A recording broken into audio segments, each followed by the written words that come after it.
যাতে মৃত্যুৰ ক্ষয় নাহিব নোৱাৰে আৰু তাৰ বাবে অবিৰত ভাৱে ৰক্ত যজ্ঞ কৰিছো আৰম্ভ। মৃত্যু নালাগে, লাগে মাথো অমৰত্ব, আৰু তাৰ বাবে মই নাৰায়ণক তুষ্ট কৰিব খুজিছো। কিন্তু অনৰ্থৰে ফুল তুলসীৰে দেৱতা পূজা মই নাপাতো।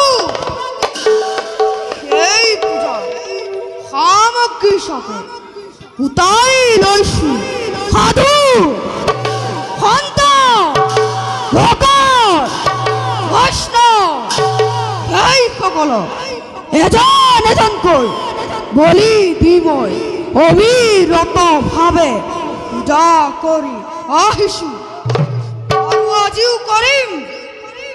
তাতো যদি নাৰায়ণ সন্তুষ্ট নহয় তেতিয়া ইন্দ্ৰ আদি দেৱতাসকলক বলি শাললৈ নিম, আৰু মোৰ সাধনাৰ বাবে প্ৰয়োজন হলে ব্ৰহ্মা আৰু শিৱকো জ্বলন্ত অগ্নিত নিক্ষেপ কৰিম।